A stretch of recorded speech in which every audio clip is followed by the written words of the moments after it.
ये कहानी भगवान राम और उनके परम भक्त हनुमान जी के बीच के प्रेम और समर्पण की है।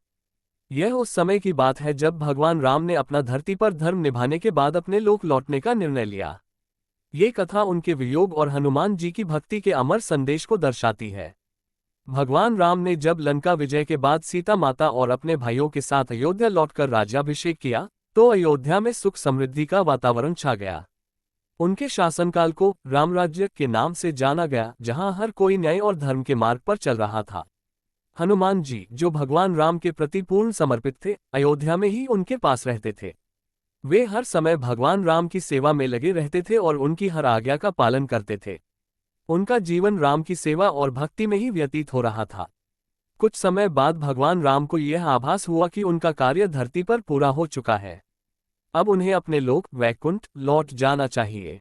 उन्होंने अपने भाइयों और प्रियजनों को बुलाया और यह बात बताई, मेरा समय पूरा हो चुका है, अब मुझे लौटना होगा, भगवान राम ने कहा। यह सुनकर सभी को गहरा दुख हुआ। लक्ष्मण, भरत, शत्रुघ्न और हनुमान जी ने उनसे विनती की कि वे उन्हें न छोड़ें। हनुमान जी ने कहा, प्रभु, मैं आपके बिना कैसे रह सकता हूँ। मेरी भक्ति का अर्थ ही तब है जब आप मेरे साथ हो। यदि आप चले गए तो ये जीवन मेरे लिए व्यर्थ हो जाएगा। भगवान राम ने मुस्कुराते हुए कहा, हनुमान, तुम्हारी भक्ति मेरे लिए अमूल्य है, लेकिन तुम्हें ये संसार के लोगों के लिए यहाँ रहकर धर्म और भक्ति का प्रचार करना होगा। तुम्हारा उद्देश्य अभी समाप्त नहीं हुआ है। इस बीच लक्ष्मण को यह आभास हो गया था कि उन्हें अपने बड़े भाई राम के साथ धरती छोड़नी होगी।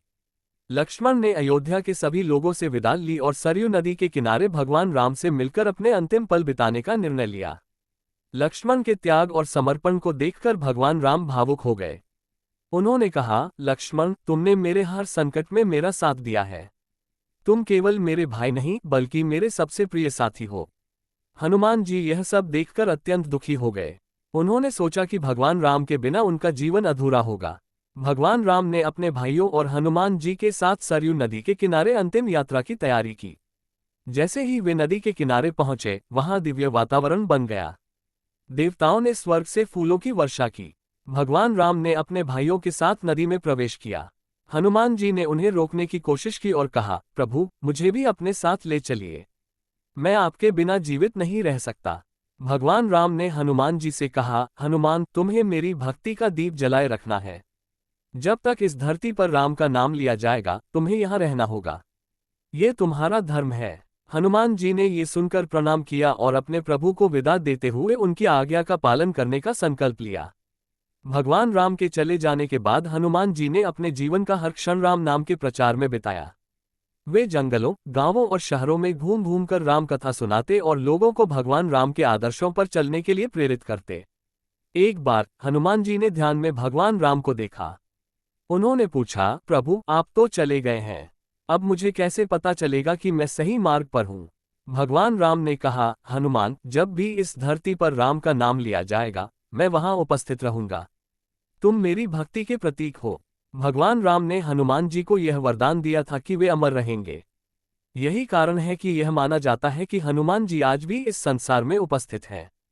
जो भी व्यक्ति सच्चे मन से राम नाम का जाप करता है या राम कथा सुनता है, वहां हनुमान जी अदृश्य रूप में उपस्थित रहते हैं। ये कथा हमें ये सिखाती है कि सच्ची भक्ति और समर्पण कभी व्यर्थ नहीं जाते। हनुमान जी की भक्ति ने उन्हें अमर बना दिया। भगवान राम ने ये दिखाया कि धर्म और भक्ति का प्रचार ही सच्चा उद्देश्य है। हनुमान जी की यह कहानी हमें ये प्रेरणा देती है कि कठिन से कठिन परिस्थितियों में भी अपने आदर्शों और कर्तव्यों का पालन करना चाहिए। हनुमान जी का राम के प्रति प्रेम और समर्पण हमें ये सिखाता है कि जीवन का सबसे बड़ा सुख अपने आराध्य की सेवा में है। राम और हनुमान की यह कथा हमें भक्ति, त्याग और निष्ठा का अनुपम उदाहरण देती है।